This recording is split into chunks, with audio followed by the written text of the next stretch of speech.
Hey, salut, salut. Aujourd'hui, je vais te parler d'un problème que j'ai eu moi-même la semaine dernière à procrastiner. Moi, coach en productivité, je me suis retrouvé à procrastiner.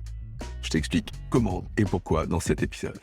Hey, bienvenue dans Booster d'efficacité. Je suis Fabien, ton coach en productivité et en management. Dans cet épisode, on va explorer ensemble des stratégies et des méthodes pour gagner plus de temps, plus d'argent et plus de liberté pour ne plus être esclave de tes projets. Alors aujourd'hui, moi, je vais te parler de ce qui m'est arrivé la semaine dernière. La semaine dernière, j'étais au bureau et je devais bosser sur un dossier de fond sur la matinée.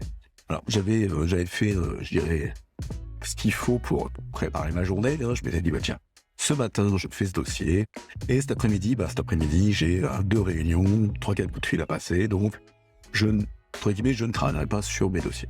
Donc voilà, je m'étais donné ma priorité pour ma matinée qui était la priorité pour ma journée. Et je me suis retrouvé ce matin-là, malgré toute ma bonne volonté, à traîner par rapport à cet objectif. Cet objectif qui était de réaliser un dossier important pour mon service, et j'étais vraiment pas content de moi le soir. Alors, on se donne toujours des bonnes intentions, on se donne toujours des bonnes volontés d'agir, et c'est ce que j'ai fait ce matin-là, en définissant ma priorité de la journée. Et pourtant, je suis tombé dans un panneau que je montre bien à mes clients, un gros panneau.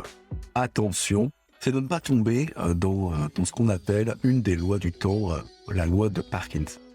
La loi de Parkinson, c'est une loi qui n'est pas liée à la célèbre maladie.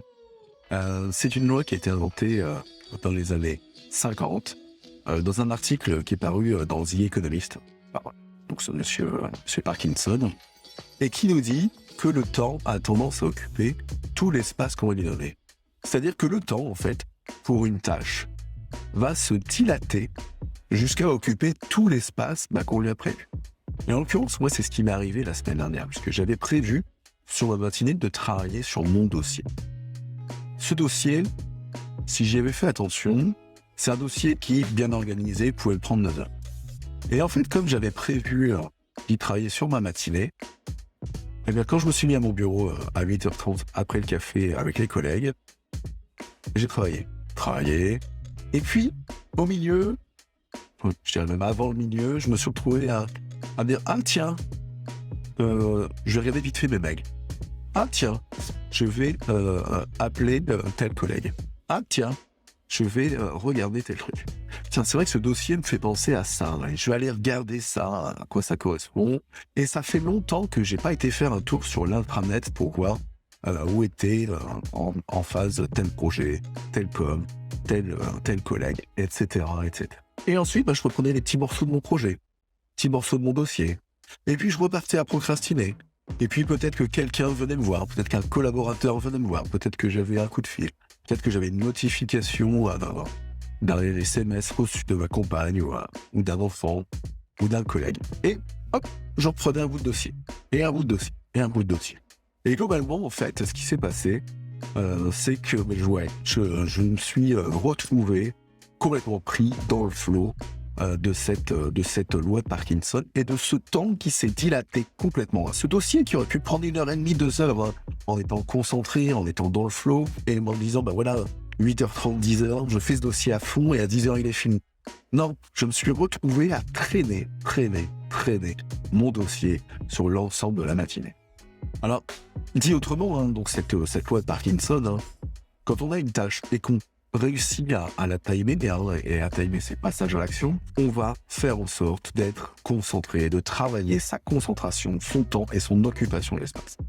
Parce que si on ne le fait pas, ce dossier va traîner sur la matinée. On aura fait plein de petits trucs autour, mais qui n'étaient pas forcément optimales, parce que peut-être que traiter mes mails, si j'avais pris une demi-heure pour vraiment le faire au milieu, ça aurait bien plus fonctionné. Peut-être que si je m'étais donné une demi-heure pour passer tous mes coups de fil, ça aurait mieux fonctionné. Bref, si j'avais fait du vrai time blocking lié à la loi de Parkinson, ça se serait beaucoup mieux.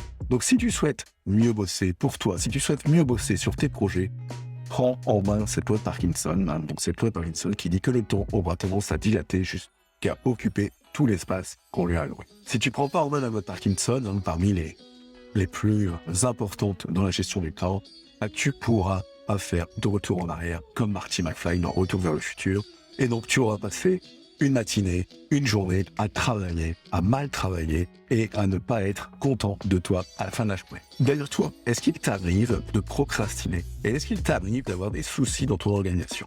Si tel est le cas, et si tu souhaites travailler ça, j'ai créé un audit productivité auquel tu peux accéder autrement sur fabien.coach/audit. Tu auras quelques questions basées sur 7 piliers de la gestion du temps et en moins de 10 minutes, tu auras ton rapport personnalisé et la constitution de ton plan d'action pour pouvoir mieux travailler pour toi et gagner plus de temps, plus d'argent et plus de liberté.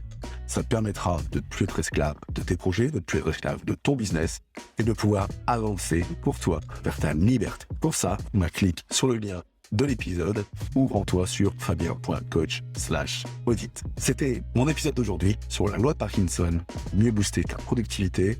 Je te souhaite une bonne journée et je te dis à très vite. Ciao, ciao.